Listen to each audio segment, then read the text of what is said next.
Hello, everyone, and welcome back to the Cup Council. How are we all? Hopefully, all of you are on a fantastic Wednesday, whatever you are around the world. Hopefully, everyone's having a good day. Of course, I know that the Man United game against Newcastle is currently going on. So, again, the Premier League is coming to the end. And what is more sad is, of course, we're getting closer to Jurgen Klopp's last ever game. Of course, tomorrow's video at 9, we're going to be talking more about Jurgen.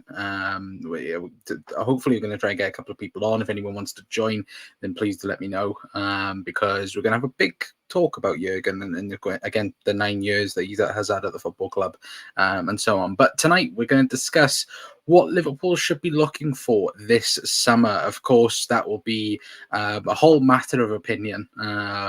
Of course, obviously, my opinion is that we need gaps filling into the team. Obviously, with obviously we know with Arne Slot coming in, what will Liverpool be bringing in terms of what he'll want with the team and the way it is at the minute. But we're going to talk a bit about that, get your guys' thoughts and ideas as well, and mainly just have a conversation about what Liverpool should be doing in the summer transfer window. Because again, for me, there is one clear area that needs to be addressed in the summer. But again, for anyone else, it would be again a conversation of another place in terms of, again, it could be centre back, it could be left back, it could be right wing, for example, as well. So again, let me know your guys' thoughts in the comments as well. If you're new around here, hit the like button, hit the subscribe button, and all that good stuff as well. Get your guys' thoughts into the comments as well. But evening to Doug as well, as I think Newcastle just had a chance. But evening, Doug. Hope you're doing well, mate. Saying Simicas replacement as well. An interesting one. Obviously, he has been linked with a move away for next season, so could very well be a possibility for a Costa Simicas replacement. But to be fair, we could have one already in Owen Beck. To be fair, could be an option there for sure as well. Let me know, Doug, on who you think Liverpool could potentially replace Costas with. But for me anyway, and the big obviously you could probably tell by the thumbnail and the title, with Wataru Endo being in it, my personal bug with this Liverpool team is that we do not have a world-class number 6. That for me is the signing that's most needed for Arne Slot coming into next season. And I know people will straight away go, well, who are you going to get there? Who is available? Who is at the top in terms of, again, the quality that you could potentially go for? And let's be perfectly honest, the number 6 market is pretty bad right now. It is.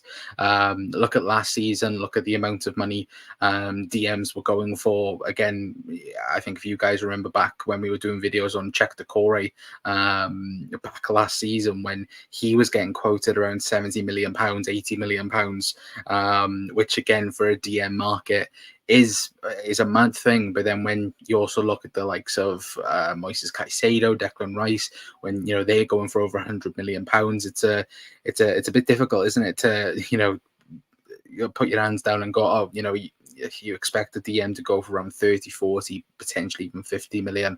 But when they're going for 100 plus million, you're in that elite bracket in that sense. And of course, Liverpool tried to do it last season. We tried to get Moises Caicedo at the end. Obviously, we were running around trying to get Romeo Lavia for so long, which I think, again, people do forget about Romeo Lavia. Which again is obviously it's a shame for him, because of course he's been injured for the majority of the season. But again, when you do look at the high prospect DMs, of course, I think a lot of us would have took him this time last year. You could have had him and obviously Stefan Bajcetic there. And of course, you want somebody who's not going to hinder his development neither, because Liverpool have high hopes, as Newcastle just scored. But Liverpool have high hopes, don't we, for Stefan Bajcetic and him being the number 6 for the next 10 plus years. And there's nothing to say if we was to bring a DM in to stop him from progressing into, um, the talented player that we all hope that he will become. Of course, he's already talented in that sense, but in terms of being that go into that next level, in terms of again being around, one of the best DMs in world football, and with us, it's more the sense of as well where I feel like you look at teams this season, for example, like look in the Premier League, look at the ones we were fighting with the title with. You look at Declan Rice, you look at Rodri. They're up there in terms of the best in that sense as well. You look at us, of course. Maka did a really really good job in the six when he has been asked to play there this season. Endo has also done a good job, but it's those certain moments like you watch against Aston Villa. There are certain areas where, again, your number six is there to protect the back four. And I feel like it's certainly at times this season that's not been the case. Again, they've been good, but they've not been great in, again, development in terms of the six. And again, obviously, I was just having a debate with Ricky about it. But again, Alexis McAllister's been great for Liverpool in terms of overall. But if you was to say, "Oh, Liverpool," would you rather a number six at the football club? Of course you would. I don't think anyone would argue with that. Personally, anyway, I don't think anyone would. And it's a real strange one as well, because when you do look at the market, again, obviously, the blurred image out, of course, was Manuel Ugarte. Of course, he's been reportedly put on sale today by PSG, with only spending a year at the football club as well. I believe they bought him for was it 60 million euros back 12 months ago. For me, he would be the number one guy that Liverpool could go and get. I think he would be a really, really good player for Arne Slot's system and the way he develops players. Again, I think people to forget that Ugarte's only 22. 12 months ago, obviously with the inverted role as well, I really did like Manuel Ugarte and wanted Liverpool to go for him for sure. But again, obviously with Jurgen Klopp having most of the power in terms of the transfer, obviously data-wise, Ugarte pretty much fitted Liverpool and what Liverpool could do and go for. But I think as obviously with Jurgen not being the main guy in terms of the transfers last season, of course, kept hold of Fabinho, and then of course he went to Saudi, and then we were pretty much looking around the six market and really scratching our heads in that sense of where could Liverpool get their next number six. Of course, like I said with Lavia, there was conversations. There was of course the Caicedo stuff, which again I think everyone remembers that night of we've already signed Alexis McAllister, and then the deal was agreed with Moises Caicedo, and that whole night that I think everyone went completely crazy for. I know, at the time, the whole videos that we did around Caicedo was huge. I think the Moises Caicedo video, I think, is one of the most viewed and most interacted videos on our channel. And that's something that, again, I think a lot of people, were really interested in the fact that Liverpool had gone out and got the business done by the looks of it, of course, with 110 million that was bid. But yeah, again, Moises Caicedo rejected Liverpool, and then eventually went to Chelsea. And I think that goes to show, though, as well, that Liverpool, if the right player is there, Liverpool will go for it. And we've seen that with Darwin Núñez. Liverpool thought that he was the guy.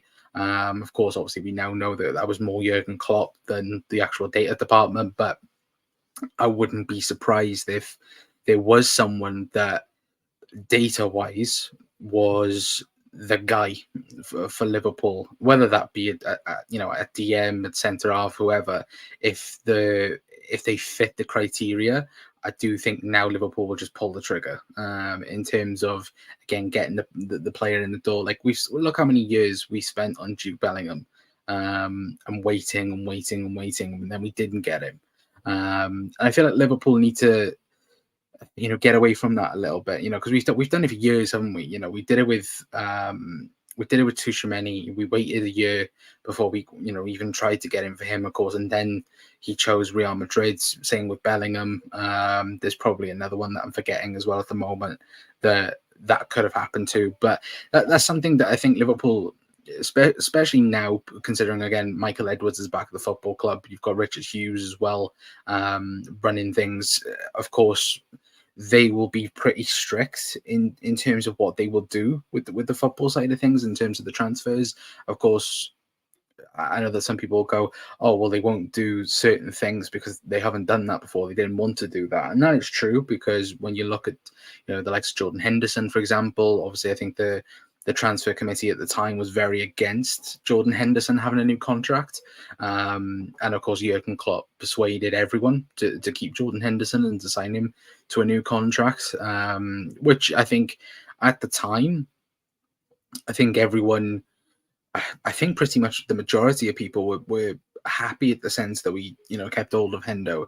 But looking back at it, it was probably one of the worst decisions you could have possibly done, because the decline on Jordan Henderson, it went ridiculously bad, in terms of not only him, Fabinho as well. Like I said about a number 6 for Liverpool, Liverpool ran Fabinho into the ground. And this is when I say as well, if we can keep hold of Wataru Endo and keep hold of Stefan Bajcetic and buy another number 6, that will benefit Liverpool massively, because you can rotate with games. Look how we destroyed Fabinho. Fabinho played practically non-stop for four seasons, and look at him now. He's playing in the Saudi league, and I think if you even watch the Saudi league, I've watched 2 games of Fabinho this season. It hasn't been great. I'm not gonna lie, this season. And look, you could say that about any players. Like, look at Casemiro, for example, for Manchester United. Look how much he's fell off over the last 12 months.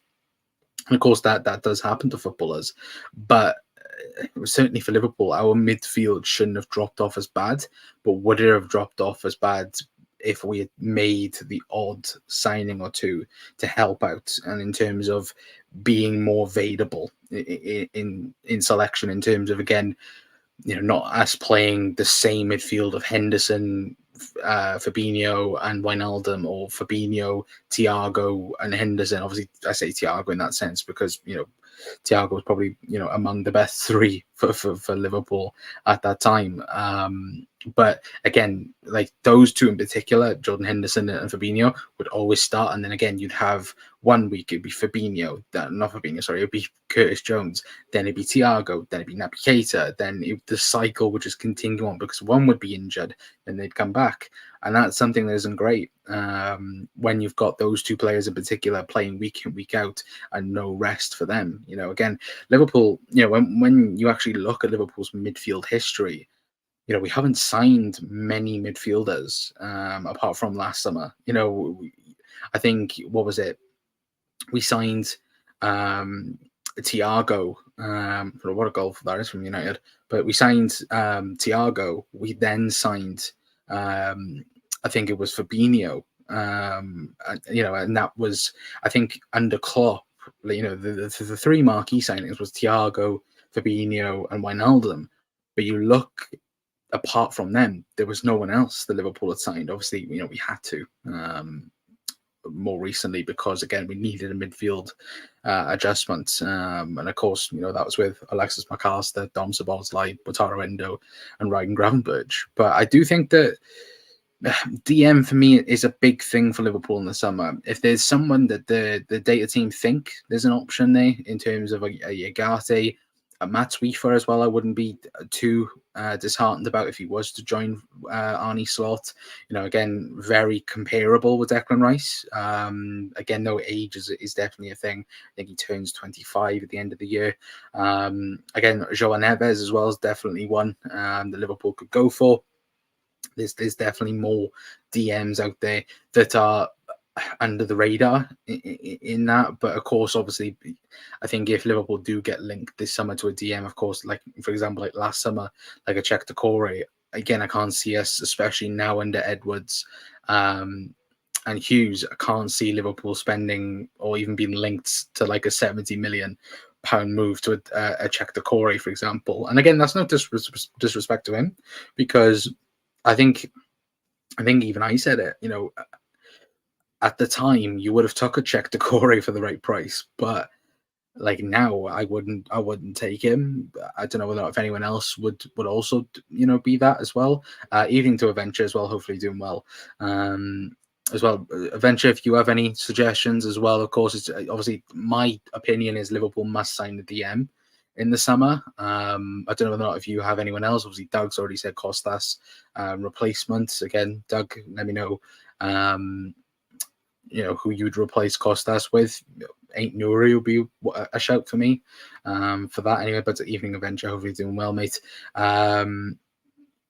Brighton nils Chelsea 2. So Chelsea going to get European football then as things stand, I think. Obviously United 2. Yeah, I've got the game on in the background. Is there a danger we stand still with Endo, Stefan, and maybe Morton, and only bring in players don't really improve us like Kelly from Bournemouth as well?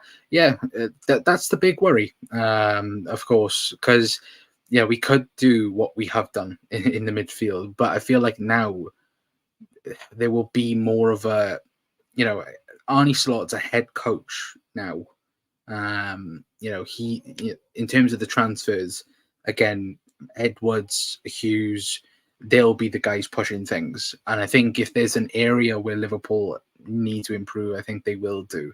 Because again, I think Paul Joyce has come out even today and said that Jurgen Klopp had a bit too much faith with certain individuals. Certainly, again, last summer he wanted to give Bobby Firmino and James Milner new contracts.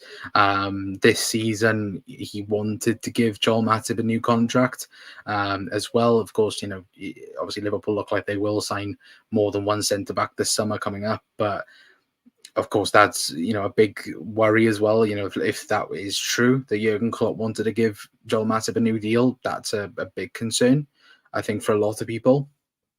I think it's definitely it's definitely something that, again, when you do look at the squads, the contract situations in terms of, again, Alisson, Trent, not so much Alisson, sorry, but you got Trent, Van Dijk, Salah.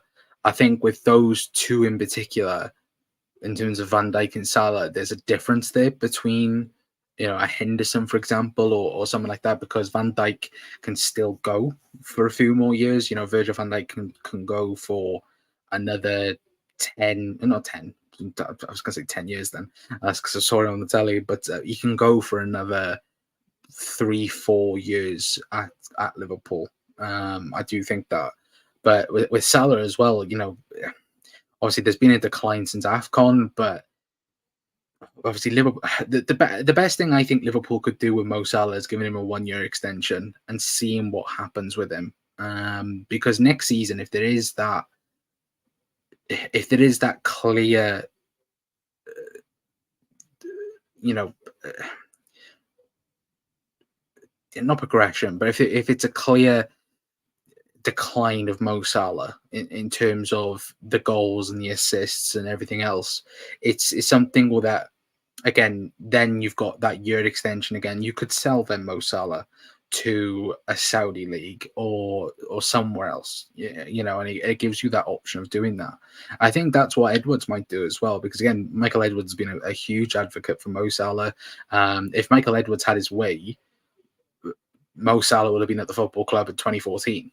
And that's a scary thought as well, to have Brendan Rodgers controlling Mo Salah in that sense. Again, he probably would have been at the football club before Jurgen Klopp would have even had a chance of signing him. But it's something as well where Edwards will understand the importance of Mo Salah, and I think a lot of us, including myself, thought Mo would have gone in the summer. I didn't think Mo would have stayed personally, but if his thought process is he wants to stay at the club and Liverpool want him to stay, again, sign him to a new deal, sign him to something that will get him to, again, you can see then what he's like, and then you can assess then the right forwards. And again, I don't think Liverpool should be Liverpool should not be avoiding somebody like an Elise, for example. You know, again, him at Palace the last couple of weeks have shown, you know, the quality in him. And for 60 million quid, that's a very, very good deal in a very tough market. And I think Liverpool would be dumb to if there's an opportunity for obviously Liverpool to go for Elise, go for him. But again, that's something that, you know, will the club go for something like that? I'm not so sure. But it's definitely a question around it, and certainly with the, you know, in terms with the club stand still, because of we've got, you know, Endo, Stefan, and Tyler Morton. Then again, yeah, it's an interesting point, because again, I'm not so sure neither. But the trouble is, no one wants Costas or Jones, etc. And Liverpool generally only replace outgoing players. We don't get too much interest in most of our players, really. True. I think that's the big problem, though. I think Liverpool, we very much. The big problem with Liverpool is we overprice our players quite heavily. You look at who's a good example for to say, you know, like a Nat Phillips, for example. A Nat Phillips should have left Liverpool a long time ago. He'll still be at the football club, you know, and of course, having Nat Phillips and Reece Williams back in the 2021 season was a huge thing in the end, because again, the two centre halves that we did bring in that January transfer window didn't really do anything in terms of Ozan Kabak and Ben Davies, you know, and that's something as well where that whole term of loyalty, you know, again, you have your trusted players, of course you do, but should Liverpool have, like, and I'll ask you guys in the chat as well, should Liverpool have kept Gini Wijnaldum over a Fabinho or over a Jordan Henderson? In my opinion, yes, because Liverpool never looked the same without a Gini Wijnaldum. And of course, Gini wanted a more money. He wanted a pay rise in that sense, and you could see obviously the likes of Virgil getting a pay rise. I think even, you know, you look at Trent. I know Trent, you know, it's a different comparison because again the age of Trent, but even Jordan Henderson got a, you know, a hefty pay rise when he signed his contract, and the fact that Liverpool then changed their system to a more controlling system in that sense, in terms of, again, you had Thiago in there, you had Henderson. Obviously, you know, now it's changed again with obviously Maka and Endo and Szoboszlai, but it's again something that Liverpool, you know, we do overprice our players, you know, consistently. You know, Nat Phillips is one. Keller has definitely been another one. Who else is another one that, you know, we can think of off the top of my head? I'm not so sure now when I actually think about it. But again, those two do shout out anyway. But big up to Red Machine as well. Hope you're doing well, mate. It's sad the way Matip may leave. He's defo the best tackler at the club as well. Yeah, probably true. Again, was his last game Fulham in the league? I think it was.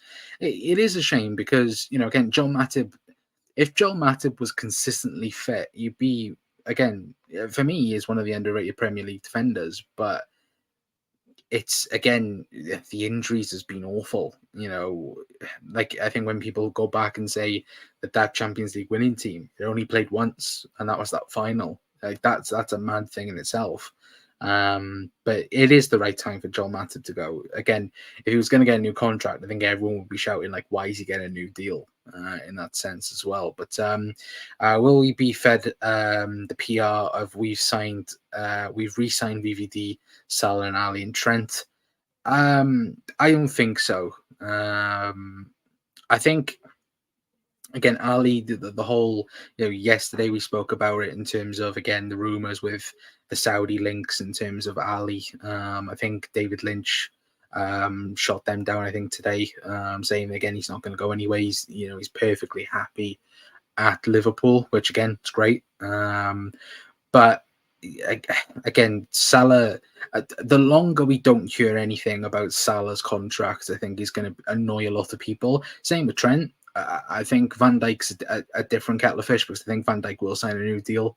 I think, judging from his words and so on, I think Liverpool and Van Dijk wants to stay, apart with each other.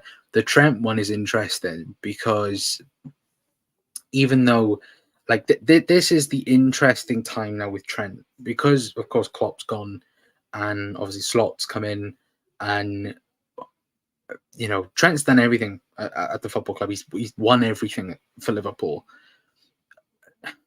Is there a Jude Bellingham talking in his ear saying, come to Madrid, you'll play right back, one of the best teams in the world, where you've got, again, Mbappe, Rodrigo, Vinny Jr., Jude Bellingham, Tchouaméni. Like, when you think about it like that, and of course the Liverpool to Real Madrid thing's always been there. You look at the players throughout the years or more recent history. You've got Xavi Alonso, you've got Michael Owen, you've got Steve McManaman as well. There's also another one there as well. So it's obviously been a thing in the past. But would Trent stay at Liverpool? Would he commit his future? Would he commit another 5 years towards Liverpool? I think he will, but it's also that worry of, is there a Real Madrid talking in his ear? We know from reports from Romano and other people as well that Trent, Madrid rate Trent and they want him potentially in the future. And is there a Jude Bellingham talking in his ear? Is there someone else talking like, oh, go to Madrid, see what you can do there as well? But again, the longer we don't hear anything about contracts is when I think people will start overreacting in terms of what's going on. But content delivery is always spot on. Keep it up, lad. Thank you, Ollie, as well. Very much appreciate that. Saying Avengers as well, saying, well, I think the overpricing is universal, but Liverpool like to overhype players and youth, convincing some of our squad and academy are better than what they are. Sometimes we do need better quality as well, says Adventure.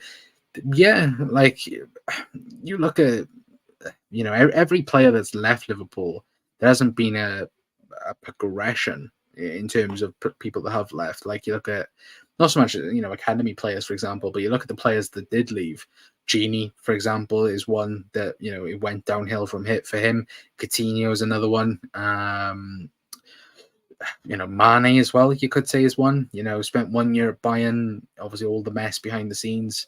At Munich as well, of course, that's probably more to do so with again, everything that is happening at the moment at Bayern Munich.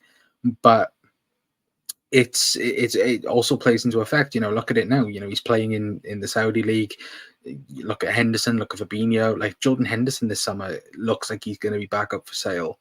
Anyone want Henderson on free? No, I'm kidding, of course. But it's something that, again, where Liverpool, like, people that have left Liverpool have not succeeded elsewhere. Look at Ryan Brewster. Like, Ryan Brewster is the prime example for a player that should have gone on to do better but didn't. Of course, I think he's still wearing the Champions League medal in his barbers, but still, that's something that, again, he will have achieved that not many people have done. But obviously, the one or two players that you could look at, for example, like a Dominic Solanke, for example. Like, Solanke's done really well for himself. Wasn't at first, but this previous season he's been brilliant for Bournemouth. I think he's got, is it 19 goals, I think, for Bournemouth this season. And you look at that and you'd think that he's done amazingly. And that's something else that's great. But you also look at the Liverpool academy that have gone out on loan. Connor Bradley last season, at Bolton, did very, very well. Owen Beck this season, Tyler Morton, Fabio Carvalho, eventually with Hull, has done quite well. So there is good out there for what Liverpool have produced. But of course, obviously, I say produced. Obviously, if Carvalho wasn't produced for Liverpool, but again, the quality is there. For example, but still, I do get what you mean. for sure. But Hassan's in saying I love Liverpool. We all do, lads. As well. But look at our low needs as well. They go to Aberdeen and Bolton, etc. Just not the level we need. Otherwise, bigger teams would want them. Surely, true. You can 100% say that. Again, you look at the Carvalho stuff. Like again, I do think that the Fabio Carvalho stuff was just used to soften the blow for Dominic Szoboszlai. I really do think that. But yeah, you look at that, that didn't work out, which is a weird one considering, again, the injuries that Leipzig had at the time as well. There should be plenty of playing time, but playing minutes there for Fabio Carvalho, but just sadly there's not been. But yeah, no, I would 100% agree with that adventure, and it is something that Liverpool, obviously the department now, of course, I think has changed because again, I think is it Luca Vasquez, I think, is now in charge of loan development as well. So again, that will change in terms of Liverpool players going to teams and so on. But again, you look at Harvey Elliott, for example, as well, went to Blackburn. I think they almost got promotion, or they were almost in the playoffs. And Harvey, you come back to Liverpool. At the time, of course, was probably one of the midfielders or one of the main starters, I would say, in terms of the Liverpool midfield before he got obviously that horrific leg breaker. And again, a loan move can make or break up a football player. It could 100%. And for Harvey, it worked. Carvalho, it hasn't worked. He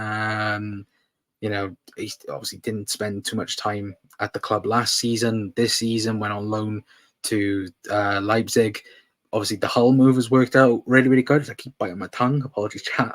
But again, it's worked out well for him. If you can bring that back to Liverpool, and obviously if Arne Slot does like the look of him, then again, could be a player that Liverpool could save millions on in that sense as well. But Carvalho has ability, needs beefing up. He needs to play to his strengths. Yeah, exactly. And under Slot, with Liverpool playing with a 10. Again, that could be something that we look forward to next season for sure. But Slot should be announced next Tuesday, in my opinion. Yeah, you'd hope so. Now, Red Machine, you'd hope that there is an Arnie Slot announcement, pending. Of course, obviously there was a few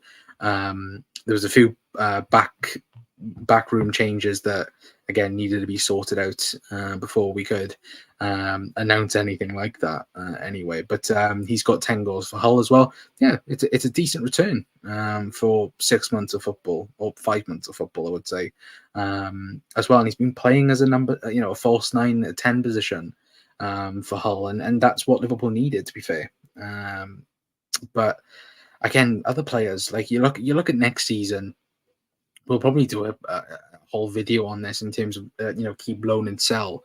We may do that probably next week after the season's ended. But you do look at the squad overall. There are certain players that again, the majority of them will be going. I don't think there'll be much loans out there because again, we don't know how not venomous, but we don't know how strict the transfer team's going to be now. With obviously Michael Edwards coming back and the new transfer structure at the football club anyway. But Klopp moved to Spain. Spain day after. Yeah, he's got a house in Mallorca, hasn't he? So whether or not he'll manage in Spain, I do not know. Again, Barcelona fans seems to think that he's going there in 2025, which I said it yesterday. I don't think Klopp's going to a club anytime soon. It might never happen again that Jurgen Klopp does join someone. Sorry, but there's definitely he's definitely having a break. He's having at least 2 years off. I think anyway. There might be something that might come up that would get him to come back into football, but obviously, you look at the Liverpool job. Jurgen Klopp said he was having a year off and within 7 months of him having that time off, he was back in management. Managing Liverpool. Of course, he said he's going to have time to, but I think the difference is between then and now is this time. I think you can tell that Jurgen means that he wants time, and he deserves it. Look, yeah, we're going to do a video tomorrow about him. And look, that man deserves a statue outside the ground, in my opinion. Could be a stand after him as well, to be fair. But I'd like to see an end to the versatile signings, because you can't keep getting performances from players who are playing secondary positions. You ideally need players playing in natural positions. Yeah, again, Gakpo is probably the perfect example for this. Again, I've been a heavy criticized. I've heavily criticized Cody Gakpo this season because his performances haven't been great.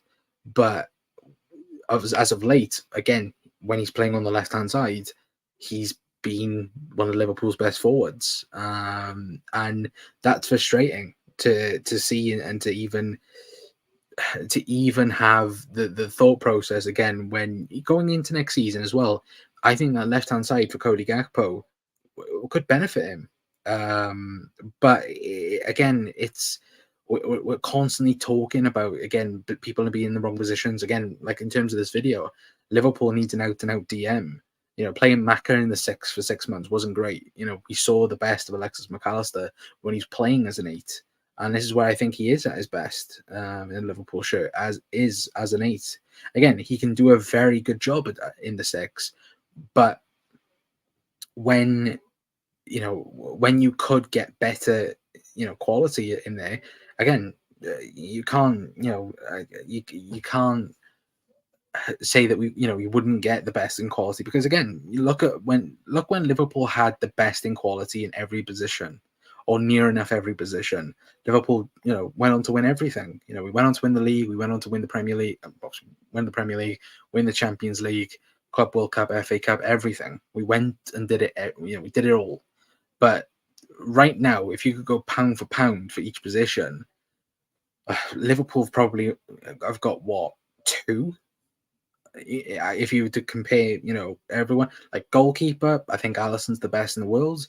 Van Dijk, I think, is the best centre back. Again, people will probably shout at the screen saying, again, you could say Saliba, Gabriel. I do think Van Dijk is the best, still out there. And again, was he what he once was? No, of course he wasn't. Again, that knee injury did take it off Van Dijk, but this season Van Dijk has been back to his best, and you've seen that this season at times. But you look at the rest, Salah, Mo Salah's definitely dipped in that sense, but then you look through at the whole entire team, again, I don't think you could say they're the best in quality. Trent is possibly a conversation there in terms of the best right back, probably is. But again, Liverpool need to get everyone back to the best in quality, and of course that means in terms of, again, academy signing players as well, in that sense. But yeah, 100%. But I missed a comment. Did I miss 2 comments out? Sorry, chat. Red Machine saying, but this time Klopp looks half dead. Not gonna lie. Again, he looks run out of energy. He does more recently, of course. Anyway, but. Versatility works here and there, but you can't keep playing Gomez at fullback, for example. Before he gets exposed, he's not a fullback, so lacks certain qualities a real fullback gives you. I think he's I do think he's a really good defensive fullback. I would disagree with that slightly, but if we're talking about like, bombing up and down, then yes, I would agree. Our squad is good, but academy are better than what they are. Connor is good, as well as Hozan. Hozan, we have 1 or 2, but generally we have Brewster players everyone raves about, but have done nothing and won't ever be Liverpool quality. I think, like, you look at the academy now. Like, I think there's definitely a few that could be that. I think Kumas has a big future. Jaden Dan's another one I think has a really good future. But again, we could be sat here in 2-3 years time, and there could be another few kids that come through that we think that could be the best, but they don't end up to be. That's just the unfortunate situation in that regards as well. Anyway, but I think for me it is the important thing for Arnie Slot. Obviously, centre backs is huge, a left back is huge, but I do think a DM is huge for Liverpool this summer coming up. For me, if it's possible, you go and get Manuel Ugarte, as Hoyland has just scored. Yeah, thank you, chat, for saying that. But that's the thing. See, like, they can do this against Newcastle, but then against Arsenal, they were so poor. But yeah, look, but and actually he's saying as well, Arnie Slot as well. He's not been announced or anything, chat, is he? Let me double check. Would be the most timely thing for Liverpool to announce him now, wouldn't it?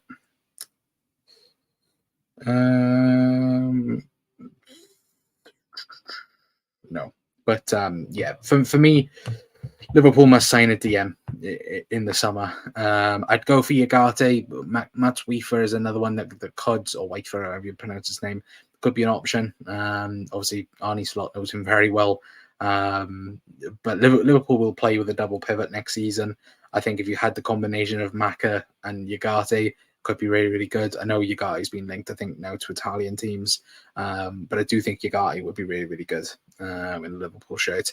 But again, there could be a new kid in 12 months' time that we look at and go, yep, he's the guy that Liverpool, like I said last season, if you want a Fabinho type player, you go and get Florentino Luis, because Florentino Luis was very compatible with Fabinho. But again, he's been benched for Benfica. But again, somebody like that could be, the next best thing for Liverpool. You never know. But for me, I think the most important thing is to get a DM in next season anyway. But I'm going to leave it there for tonight, guys. Anyway, big thank you to all of you guys for tuning in to the show. It's very much appreciated as always. Tomorrow will be a Jurgen Klopp special. We're going to discuss obviously 9 years of Klopp, the ups, the downs, everything. We're going to talk about it tomorrow. Obviously 9 o'clock, the video will be trying to get a few people on as well to speak about Jurgen Klopp and speak about, again, his time at Liverpool. As we are like 4 days away from it being Jurgen Klopp's last ever Liverpool game. I don't think the emotions are ready for that as well, but yeah, look, it's going to be an emotional week anyway. But last couple of comments then. Live Venture says, with youth over the years, there's been many players that little did nothing. Yeah, absolutely. Arnie Slot will win the Premier League title next season. Good luck for that. I hope so. I bloody hope so. Reece James sent off as well. That didn't take long, did it? Cheers, Connor. Good night, everyone, as well. Yeah, hopefully everyone has a fantastic rest of your night. Like I said, tomorrow, 9 o'clock, make sure you come and tune in. We're going to be speaking about Jurgen Klopp, the ups, the downs, everything. And we're going to be speaking probably about an hour about Jurgen anyway. But until next time, guys, that's going to be it from me. I've been Connor from the Cop Council. I'll see you guys tomorrow. Ta-ra.